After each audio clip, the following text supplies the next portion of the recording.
Most dangerous relationships don't begin with harm, they begin with charm. Welcome back to Lima's Relationship Vibes 2026. This year, it promises to be real and interesting. Don't forget, we welcome stories from everywhere, just so we interact and learn from each other. Today's story is from an anonymous person whose story we have converted into a video just so you get a clearer picture. The next clip will be it. Please watch and learn. Whether you are male or female, this is for you. Amara and Daniel meet. He's attentive, listens deeply, compliments her mind, opens doors, checks in kindly. I just like knowing you're safe. That's sweet.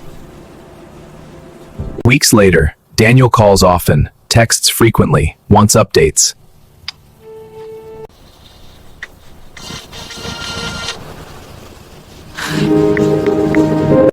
Why didn't you reply earlier? I was busy. I just worried. Daniel subtly dislikes her friends, suggests she spends less time with them. They don't really understand you like I do. They're my friends. I'm just looking out for you. Isolation doesn't start with force. It starts with persuasion. Amara tries to set a boundary. I need some space sometimes. So I'm the bad one now? After everything I do? She apologizes, not because she was wrong, but because conflict feels worse. Shift. Her feelings now require permission. I can't keep doing this. We need to talk about it now. Please, I don't know what to say. It still didn't look violent, but it no longer felt safe.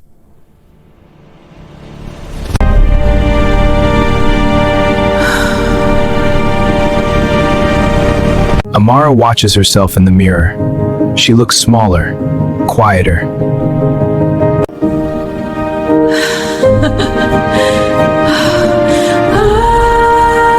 This didn't happen overnight. It happened one excuse at a time.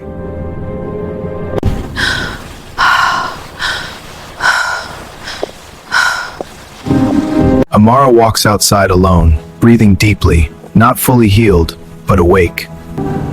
Violence doesn't always begin with fists. Sometimes it begins with control, silence, and fear.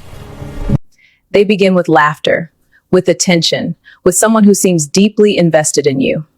From the story, you see how loving and friendly he was with her.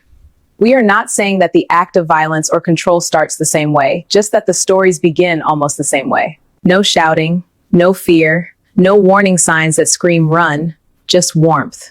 That's why so many people don't see it coming. Let's talk about how it actually starts. At the beginning, everything feels safe. They listen, they show up, they remember details about you. They check in, not excessively, just enough to feel thoughtful. You feel chosen. You feel seen. And when they say, I just worry about you, you smile. Because worry sounds like love. Then slowly, quietly, small boundaries begin to shift. Nothing dramatic, nothing obvious. They don't say, I don't want to see your friends here. Instead, they say, I don't really trust those people around you. They don't understand you like I do. You hesitate, but you don't argue. You start spending less time with others. But here's the balance. You naturally want to spend more time with your love, but in a situation, they want to cut you off totally. From your job, faith, family, and friends, there's a possible red alarm. Not because you were forced, but because it feels easier than explaining. This is how isolation begins. You want to do something on your own, and suddenly you hear things like, so now I'm not important to you? After all I do, this is how you treat me? Not with commands, with suggestions. Then comes guilt. You want space. You want time. You weren't trying to hurt them, but now you feel like you did. So you apologize, not because you were wrong, but because keeping the peace feels safer than speaking up. That's when blame starts to shift. Their anger becomes your fault. Their jealousy becomes your responsibility. Their insecurity becomes something you must manage. And the confusing part, they still say they love you. That's what makes this kind of relationship so difficult to recognize. There's no single moment you can point to and say that's when it turned bad. It didn't turn. It evolved. Your world becomes smaller. Your voice becomes quieter. You start thinking twice before speaking freely. Not because they hit you, not because they threatened you, but because you've learned that disagreement has consequences.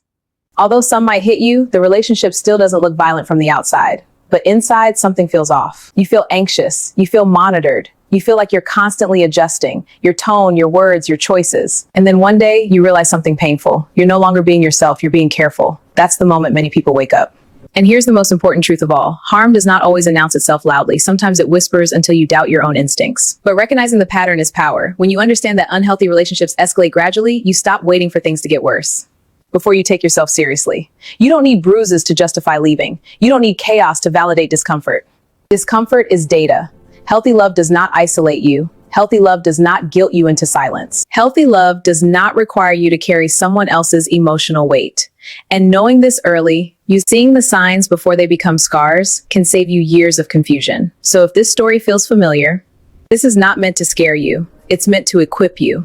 Because when you can name the pattern, you can leave the pattern. And relationships that start with charm should end with safety, not fear.